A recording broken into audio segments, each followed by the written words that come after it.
they are the second band to ever sign from Lookout. So they're basically the first band since Green Day. That whole run that the label has, no other band ever signed directly to a major, Except the since Green Donnas Day. and Green Day. Yeah, now like Screeching. Huh.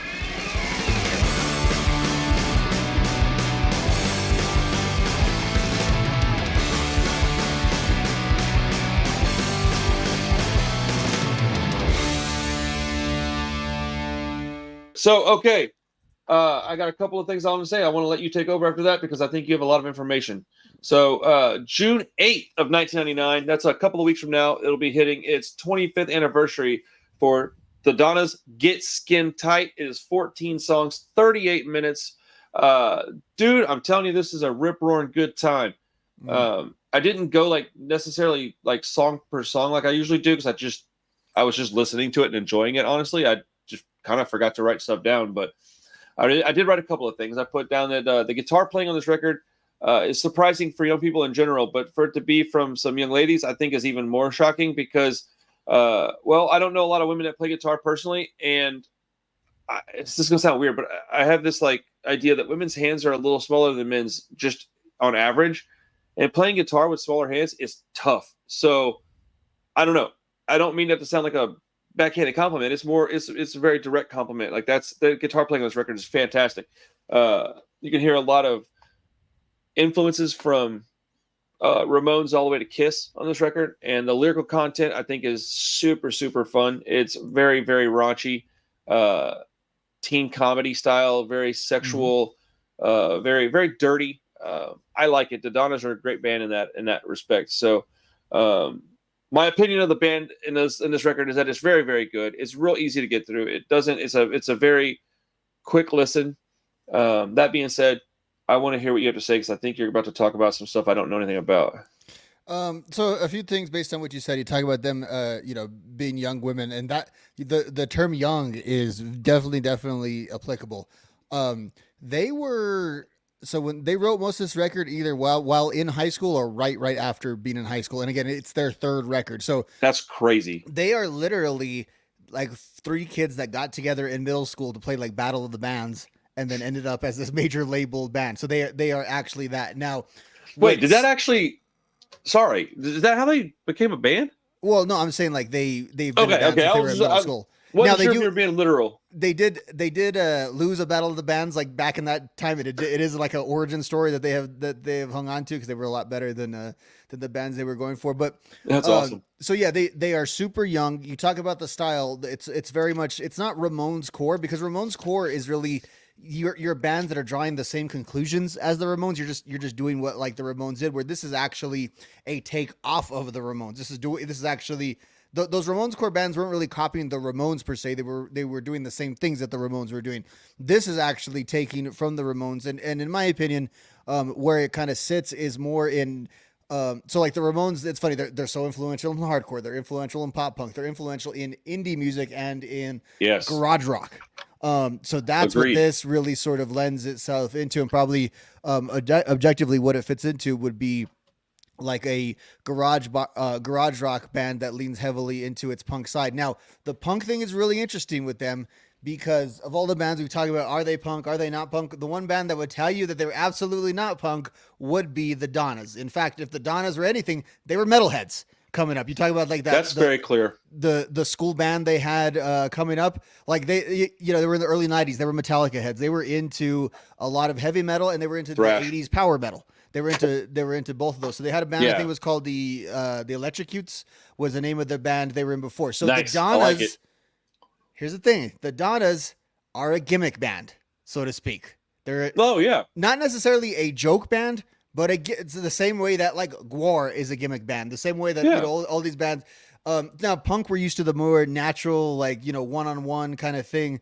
Whereas the Donnas really, their gimmick for this album and this part of their career was they wanted to be a garage rock Ramones style, like basically a girls Ramones was kind of their idea. The bubblegum punk from the 70s, they wanted to bring that.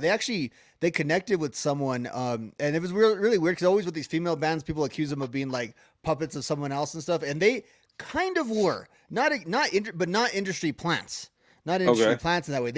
They collaborated with this one dude, and it was his idea to do like this Ramon style thing with this like thrash 80s band that were coming up, and he sort of came up with that aesthetic for them, and they fit into that. So they're from San Francisco, they're from around the Bay Area. They played at Gilman and were on Lookout, but they're not really they were never part of like that Lookout scene or that Gilman Street scene. They were immediately outsiders within that scene. Again, they came up in a more they liked punk rock well enough, but they liked a whole lot of stuff. They came up again, not in that scene, younger than even the youngest people in that scene, which was already a young scene. So they never really fit the Lookout mold. They never really fit the Gilman mold in that way. And here's the other thing about them, like this album, they are one of those bands that, okay, you said the few albums, so they had been around for a little while, so they paid their dues more than what people probably acknowledge because they were so chronologically young. They're like, what do you mean these 18-year-olds have played their dues? Yeah, they've been together since they were 13. Like they literally have played their dues. But once like this album started to kick off and right before that, they became like a phenomenon. Like a phenomenon that was kind of a little too big for Lookout. So as they're this small time like garage band, you have Lemmy going to some of their shows and shouting them out, and you have people were really fascinated with them. So they actually developed this thing I didn't know that. Where they had a lot of older fans at their shows. When you think about what Lookout bands generally have, like young kids at their shows, and they're coming with like these old men that are like and part of it is like it's a little like it's not creepy at all. It's very creepy. It is extremely creepy. It's also, on top of it being creepy, the music they played appealed to the demographic that they were attracting. You're playing 70s rock. That's not necessarily appealing to kids in the late 90s. It's appealing to the people that were coming. So they were sort of immediately not outcast in the way that Green Day was from the underground scene, but they were just too big for the underground scene almost from jump. Like they had to reschedule tours to make them bigger, like at this time period. And I say all that as a piece of connective tissue to what I teased last night is, did they kill Lookout Records? Like if you were to ask Larry Livermore, he would probably say that they did. What that means. So a lot of bands that were on Lookout. Hold on real quick before we dive into that, because I feel like this is going to be a long conversation. Yeah. I just wanted to, I will forget these things. One, I was surprised to hear you say that you didn't consider them a Ramones core band, because I absolutely do, but I think that's kind of subjective. We can kind of have both arguments on both sides of that. Dude, the more I hear about this like Gilman scene and this like Bay Area scene, dude, it just seems so toxic and gross, dude. Everybody wasn't cool enough and couldn't be there. They didn't like them because they were too poppy and they were too young and they were girls. Man, I look at this scene as such a important part of the stuff that I love, but I don't know that I would have loved it if I was there. How do you feel about that? Yeah, I think like if you're in the early run of it, it's this really special thing. Like if you were in the run that like Op Ivy was in, that Tim Armstrong were in, and then after that, it kind of became this extremely gatekept thing. Yeah, that I think was too much. Like, and I get it. Some of it comes from that Maximum Rock and Roll side of it, which was more militant than the Gilman side than even that. But yeah. And it just was because, you have Lookout, you have the Donnas. They are the second band to ever sign from Lookout. So they're basically they're the first band since Green Day. That whole run that the label has, no other band ever signed directly to a major. Except the Donnas and Green Day. Yeah. Now, like Screeching Weeds on some of those bands, they might have made like a run here or there, but they were bouncing around a couple of places. This was the second band that came out of there. And I wouldn't say like the Gilman Street though was very specifically hostile to them. It was like kind of all of like punk rock was kind of hostile to them. Okay. I'm glad you said it that way. God, yeah, because even like clear. Like even they were like outcasts even within the Warped Tour crowd backstage at the Warped Tour, because they were like, you got to think about it. They're a main stage headliner act. Those bands that are on that part, unless it's like a band that really just broke, and is a phenom, are generally bands that have been together for like a decade or so by the time you get to the main stage of Warped Tour. Yeah, that's true. And at that time, like they're like men our age. You know what I mean? That are doing that thing. Here come these teenage girls that don't really want to be accused of fraternizing just with all the dudes all the time, so they stay on their bus and their van most of the time at the Warped Tour, and then they get this reputation as being snobby and snooty. I can see how that would happen. They really just didn't fit in with Eddie, and they weren't. And they weren't the type of people that couldn't fit in. You know what I mean? They weren't like too good for the. Oh no, they were like pretty girls. Like they were just like, so you talked about the thing with the hands and playing guitar that made me think of something. So they were always really really tight as a band, live and on television Very, very good performances band. and all this, and that was intentional. And it was because they were women, as they said, they knew if I mess up one note, if I miss something, it's gonna be because so their whole thing wasn't that. It was less of a sexism between like you're not part of this club and more of a sexism of you're not good enough to do this, and that really just pissed them off to no extent. So they tightened up their chops to this really precise point, and that's why when I was younger, I never thought of them in really any relation to our stuff. It was only years later that I realized they were on Lookout, that I realized, okay, they're kind of from where all this other stuff I like, because I always looked at them, again, you talk about that tightness. They were like a regular band for regular people that just had trimmings of stuff that was similar to what I like. Like I didn't know necessarily they were a gimmick band necessarily back then, but you could kind of tell. It was a little more obvious, and people didn't necessarily get it because there was less of it back then. Nowadays there's a lot of bands that like we're doing this styling or we're doing that or they're doing that. So like for me, they were a band that I was really, really aware of because they were always in magazines. They were always on covers of them. There was articles. I tended to read articles, like about them and I missed Stone, that Alternative stuff. Press, Spin. They were very, very covered. They also, once they signed after this album, even during this album, they perform in Detroit Rock City, the Kiss biopic. They're a band. Love that movie. In that movie, love that movie. I love that movie too, and that's really where their inspiration is really of these sort of like eras again of the 70s. They fit right into like that kind of culture, and they're doing that on this is 99 when they do that. That's on this album cycle. Yeah. Well, what I was gonna say, and I'm so sorry, I'm not trying to cut you off. Yeah, no. I'm being long-winded today. They have this sound, like you said. The more I'm thinking about it, the more I think I'm agreeing that they don't have they're punk adjacent more so than punk. And there's bands like this, like the Jolts. You can look at this cover and tell these dudes probably have a similar sound to the Donnas and Turbo Negro and what was the other band? There's these big, they're like rock and roll bands, but they have like a punk DIY like ethos. Like they go out and they do things themselves. They very much can tour with punk bands, but they're not quite as Mohawk and Spike Jacket. They're more like glammed out kind of. It's more like the proto punk like look, but with the sound of like classic rock, Dazed and Confused. Because they had like these girls had like almost like high waisted jeans, like, tight t-shirts, feathered hair. They look like they were from the early '80s. Like they were trying to kind of affect that like they were trying to pretend to almost be like the Runaways or those kind of bands. You know what I mean? They were sort of Runaways, dude. Yeah. They were sort of imitating that. And it's a funny. I don't think people really can take issue with that because it's not like they're portraying themselves to be something of this great authenticity and they're not doing it's pretty obvious, especially now we look at it, that they're winking at you as they are doing it. Like they said, like even our song lyrics were not true. Obviously, we weren't as promiscuous. It was more of like a fantasy, the same way that a lot of men bands, it's the same exact thing. I think it's refreshing to have blown away by that. Yeah. And they said they were doing what Lemmy does and his, you know what I mean? They were really just sort of giving voice to that from kind of like a female perspective, which is what, like you said, these songs sound raunchy, and they sound even raunchier because they're coming from a female. Let's be honest, like the subject matter, for sure, it stands out to you because of that. So just the oddest duck, so to speak, that you ever would have. I would also say after this album and even going into it, they were really, again, because punk was just kind of one of their interests. They really weren't interested in punk when this left. They wanted to really go further into the metal stuff, and then eventually they had like a softer album.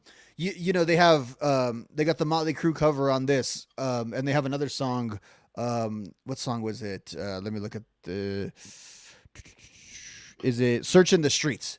Again, just a straight up like 80s metal. And here's the thing. When people think of like 80s hair metal, they think of like Poison and they think of like late 80s Motley Crue and like the Dr. Feelgood era and all that. They don't really realize what early hair metal sound like, which is actually a lot similar to this, which early hair metal was kind of a combination of the new wave stuff. So some of the runoff of punk with some of the other pieces of rock and roll class. It was basically the same formula that used this. Is if you listen to like the first Motley Crue record, Too Fast for Love or Shout at the Devil, that stuff was good. Yeah, it's basically Cheap Trick plus a little heavy trimmings is kind of what it is. Absolutely. And I think this has a lot of those same kind of trimmings or same kind of conclusions. So this is not like a glam metal album. They would do some glam metal stuff later on, but you could see all those same tentacles. To me, it's just sort of an homage to like rock history almost is what their band sort of feels like. Well, yes, I agree with that. I put on here a couple of things that I wanted to bring up.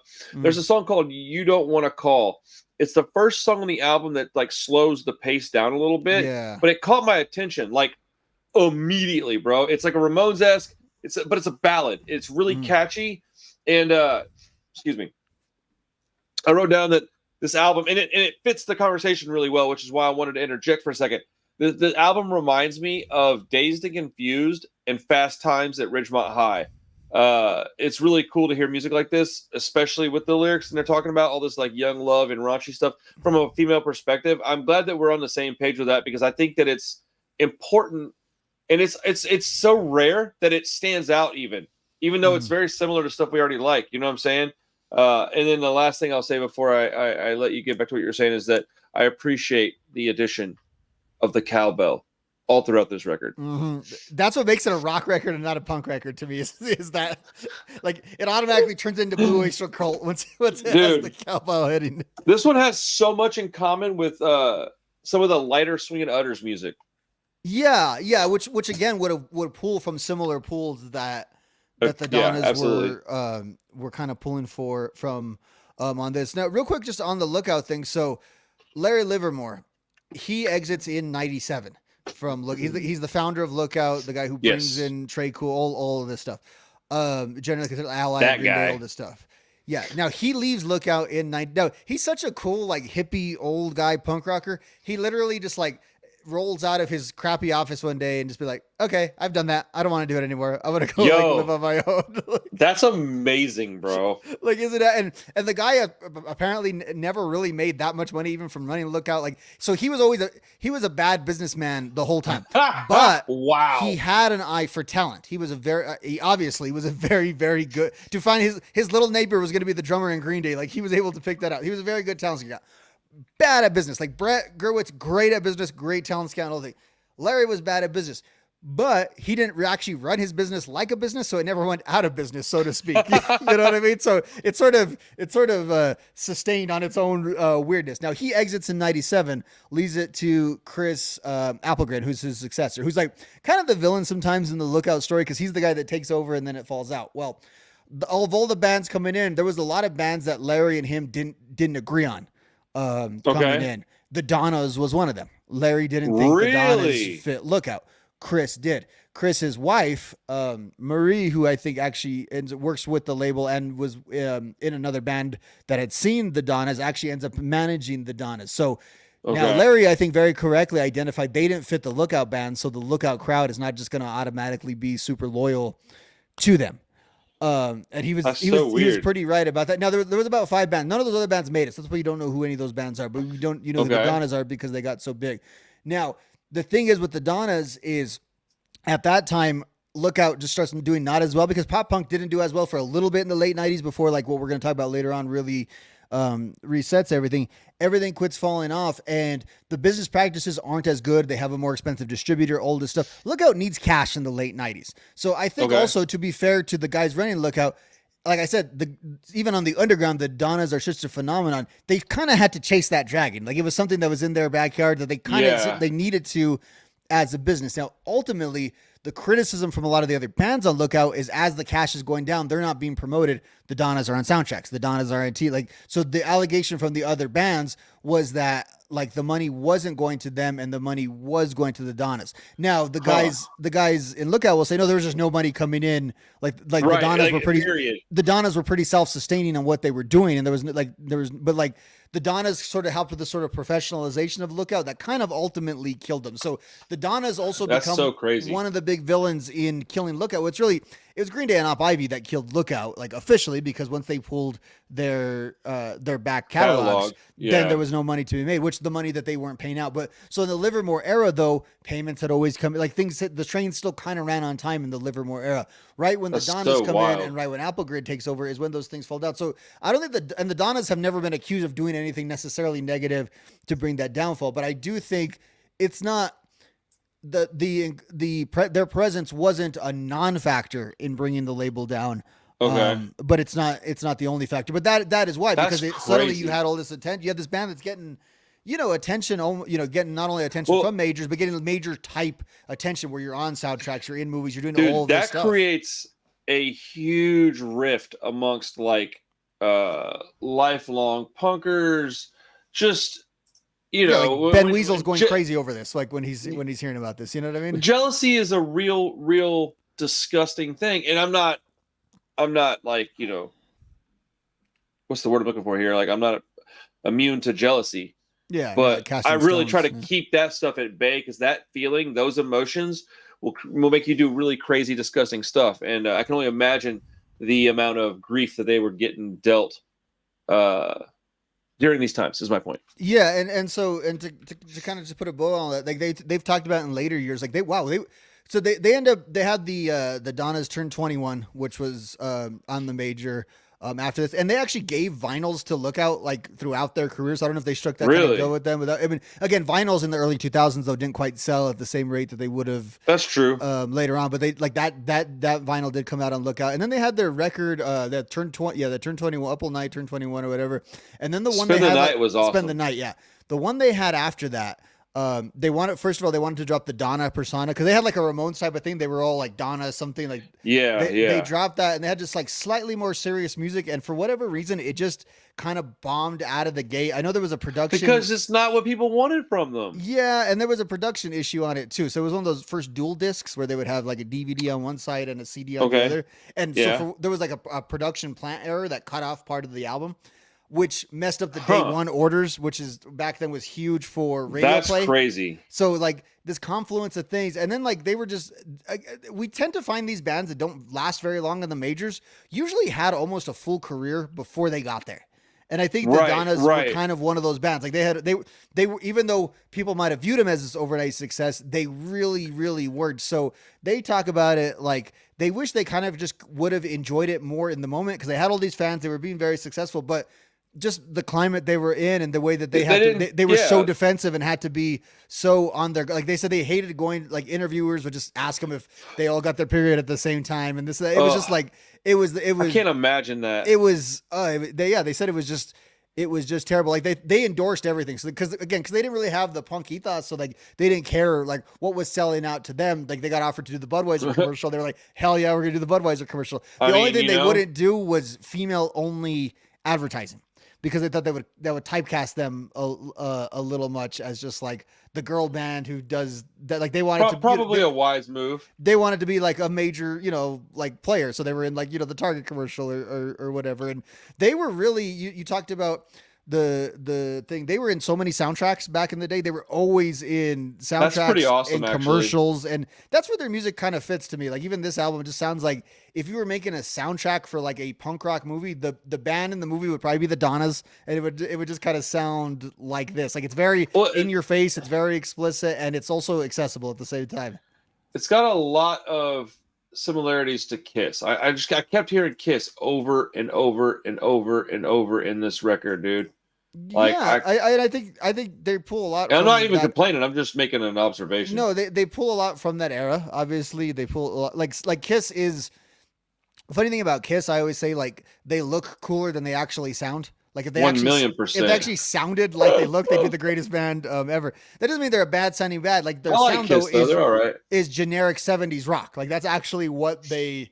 Yeah. That is what they are. So this pulls a ton from that. It's also like the guitar competency on this thing, like, and you mentioned that earlier, is just so good. That's what really takes it above and gives it that sort of garage rock flavor to it. Is whenever you're done with your big, your chugging kind of thing, and then you go into solos, sometimes during, like, there are lead parts, I should say, not solos, during the chorus that are just playing and giving that high pitch, that rip roar, that like kind of, that 50s, 60s, really just rock guitar sound. Dude, it's so good. Yeah, and so it's really obvious that they came up on all this different stuff and could probably play just about anything. Because there's stories of them like no one liked one of their early shows, so they just played a bunch of Guns N' Roses covers, and everyone liked the Guns N' Roses songs. So that's awesome. Dude, Guns N' Roses is so good, bro. Or they were. Oh man, very, very, very difficult thing probably for teenage girls to play. I still wonder too, like had they come around into a different scene or into a different time, like what their career really would have been, because it was weird once they got to the top two, they come from literally like the stew that Green Day and these guys come from, but they're not really of that group. And then they get placed in pop music next to like Christina Aguilera and this kind of other stuff, but they're such like a rock band compared to those acts. You know what I mean? A strange comparison to be dropped in there with Christina Aguilera. But that was what they would, if you look at the top female artists of like 2002, 2003. So crazy, bro. It's like Britney, Christina, and the Donnas, and Avril are kind of in the mix. You know what I mean? But compared to all of those, that's the one thing. Yes, they may have been a gimmick. They were a band, though. They were absolutely a band. Like when they were meeting with the majors, they were amazing musicians, dude. One of the suggestions was for them to drop their instruments. That was one of the suggestions when they were having the meetings with the majors, and that guy quickly they did not go with that. Yeah, but they thought, okay, yeah, like we'll just make you into like these singing pop stars, basically into like a girl group. Shit can immediately.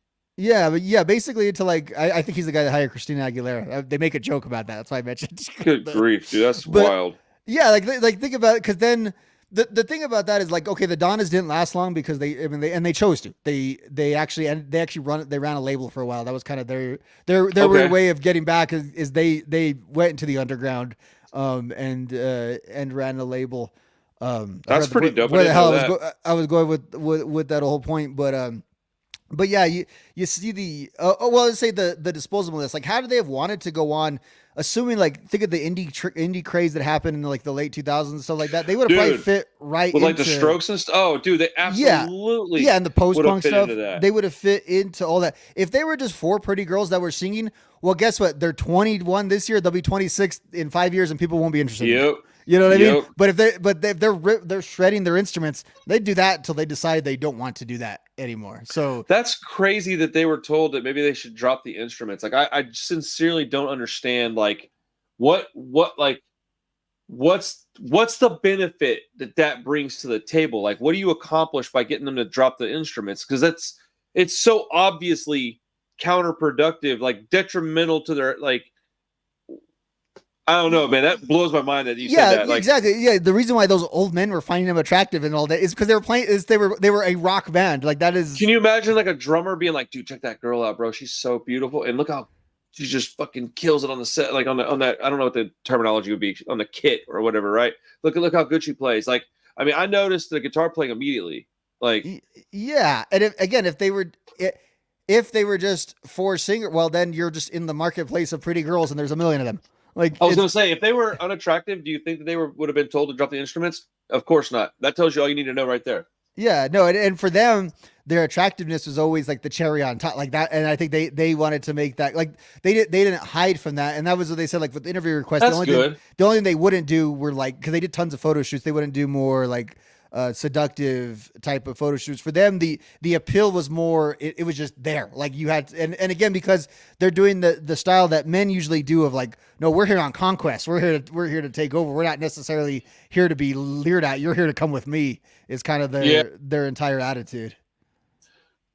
Yeah. That's, I don't really know how to react to that because I just don't think it's accurate. I don't know that was a wise move, I guess is the way I'll say it. Well, I don't know. It's a really tough subject to talk about because when you objectify people, it's gnarly, dude. Like it's gnarly, but it's also there's a humongous benefit to having those features. You know what I'm saying?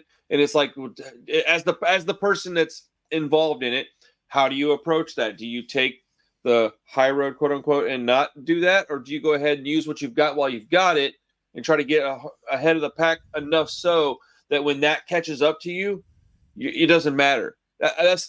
Maybe I'm thinking like an old man. I don't know. That's just the way that I would approach it. It's like, well, you've got this opportunity, take it while you can.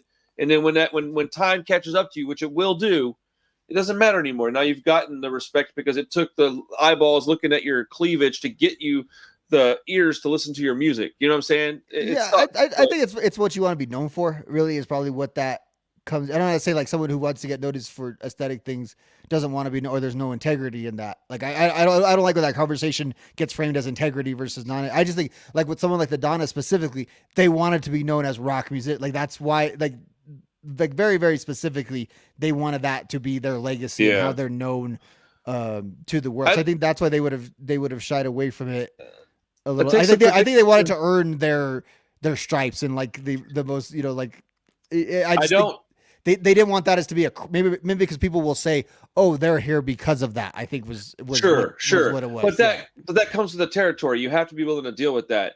I don't think it was the wisest decision, but there's a certain amount of integrity and character that comes along with it. So it's like a double-edged sword. Like I'm like, I don't know that I was the smartest choice, but I respect it a lot more. You know what I'm saying? It's such a honestly kind of touchy topic to even really talk about. You know what I'm saying? Well, and think of the stakes here, because they were older. I would love a steak. So steaks are really good. By older, I mean they're like 22.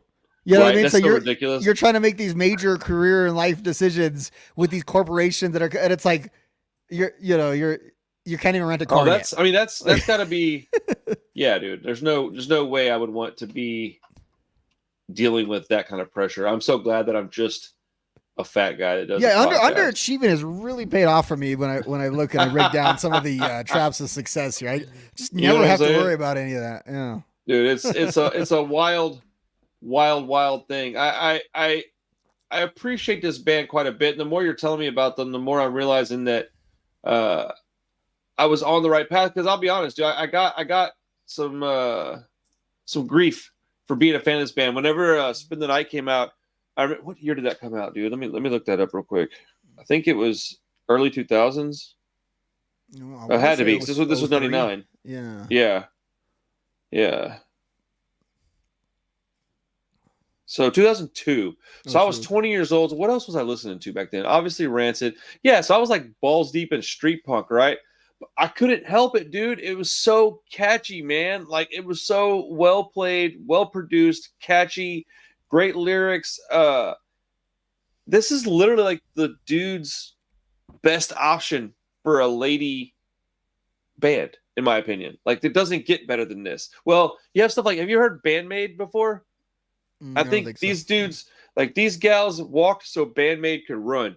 Bandmade is they literally is spelled out MAID, like they dress up in maid outfits, and I think they're Korean. I think they might be Japanese, but they play like rock and roll. Like, dude, I would love for you to hear them one of these days, and you're gonna go, oh my goodness, dude, the Donnas, like just so much. Like it's pretty wild. Anyways, I love this band. I got a lot of crap for liking them in the early 2000s. Yeah, and they don't borrow from Riot Girl as much as because Gilman was a big Riot Girl scene, and they are. That's a good point. That's a very good point. Yeah. Very good point, because those two things do clash. They were okay with talking about blowjobs, and they would wear tight clothes and eat a lollipop in front of you, whereas Riot Girl stuff is more not even close to that. I mean, obviously, right? But not that they were trying to be. You said it was a gimmick, dude. It wasn't. Yeah, yeah. I get it. Think of it more as like an alter ego. Like in hip hop, there's always like these alter egos. Yeah, no. That's what I'm kind of getting at. Yeah, and again, that's literally that's what the Ramones were. Their real names weren't all except Ramones. Except that they became those guys. Like they were. So it's they like had to sort of embody that. Yeah, but like you said, they were trying to get away from this, and then they did that one. Was it called Gold Record or whatever? No, that's a Bouncing Souls thing. I don't know what it was called. Man, I thought, dude, for some reason, I was Gold Medal. I was close. I was close. Yeah, I was close. That one was a pretty bad record, actually. Yeah, that's again when they just that was okay. Every one of these, we talk about it all the time. Every one of these bands has to have their grown-up album that they put out, and either like it takes and you become the biggest star in the world, and people never remember you were from any form of punk rock, or it just completely hits the skids, despite it being, the best work of your career and all this. And then you go back to your other genre of music. And then 20 years later, you go on interviews and say how that was your best music, but no one appreciated it. That's the cycle everyone Isn't that weird? Gone through. Yeah. It's just this, like, it's hard. You get typecast, right? And yes. I don't want to hear about like some of these more serious or grown up topics from people. I want to hear about immaturity from it's different with some bands that you do grow with over years. But when I'm talking about growth over years, it doesn't hit you how old some of these guys are sometimes. You know what I mean? That they're a few years older than you, so they're hitting those. You just think they're 20. They're going to be 22 forever because you've been listening to that same record forever. Now, I appreciate a little more in bands like we're going to talk about a little bit that I've I known was for just like going to 20 say that years. they did it probably about as perfect as you could do it. Because I don't like even like all the records. I have got old with them in the course of 20 years as well, and that sort of Yep. thing. And I can mirror that when it's in these shorter, what we view as shorter time spans. Because we forget, like some of Yes. these songs you guys have had in their bedroom for years. So maybe we're just hearing it on this album. Yeah. They're sick of it. They've moved on to something else, and so It's. I mean, it is what it is, dude. I mean, can you imagine having a song like "All the Small Things"? Can you imagine that? Like how much you would hate that song by now? That's why all the bands hate their big, hit song, because Right. it's been as fans, you get sick of the hit songs. Can you imagine having to play it on tour every single night? Oh yeah. Oh, for sure, man. I have thoroughly enjoyed this conversation. I didn't know what we were going to really talk about because the album zips by, dude. It's done so fast. Yeah, It's I such sat down with a the quick notepad record. and I had trouble like making notes because it was just like you said. I just kind of I enjoyed listening to it. I would say too, one little note on it is the Ramones thing is so pronounced that there's actually in the later songs there's like late 80s Ramon stylings on there as well. Like the entirety, it's not just the 70s first record Ramones that are represented. It's a lot of like that band's entire career. It's a good access It does. point. If They you ever do want to get into parallel the Ramones all it the would way be through a their way career. to even like a lot of the stuff I said is kind of 80s metalish. Like the Ramones actually inspired a lot of that stuff as well and injected a lot of that into the 80s. The Ramones went all over the place, basically trying to create Yeah, a they hit, did. and they have a lot of this stuff. And I can appreciate the album in a band that is just so eclectic. I think that's the best way to describe. They were a gimmick and joke band, and they could put on any sort of suit, and they were pretty good at any one of those suits they put on. Well, they had. So okay, the last two things that I wrote down was the chugging riff on "Searching the Streets" is great. It sounds like some hot rod rock. She's got a dark side and she's searching for fresh meat. And I put, "Oh wow, LOL." Not 100% sure what she's referring to there, but in 1999, I would have definitely thought it was dirty. And then I put, "Oh man, this guitar riff from I Didn't Like You Anyway is awesome. This is an angry, heartbroken song about hurting and refusing to admit it. Such a great breakup song. Maybe my favorite song on the whole album. The guitar solo in this one, man, this song rips. The lyrics are pretty juvenile, but that's the exact way you feel in these kind of situations. Like they're very relatable, especially to young people. This album, this band, all the way up through their probably last album or whatever, or their, I guess, second to last, whatever it was. They had juvenile lyrics that were so incredibly relatable, especially to young boys. Honestly, you could listen to this and think about the girl you had a crush on and be like, I wonder if she's thinking this stuff about me. I mean, that's how much this feels like a high school record. It feels like a party in 1989. The whole record feels like a party. It really does. It's the ultimate record that too. If like, yeah, just put on that Donna's record if you're hanging out with people because everyone could enjoy it. It's funny. You would laugh at it. It's upbeat except for that one song you just mentioned.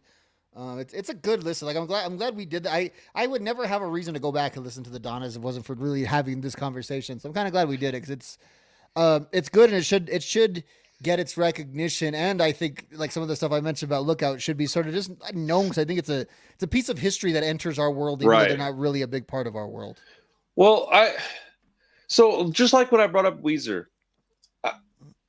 I know this is the punk rock review, but it could also be looked at as like I'm a punk rocker reviewing things. It doesn't always have to be exclusively punk rock. Although I will say I don't really want to do like hip hop or like a lot of metal stuff. It's got to be kind of in the same family tree.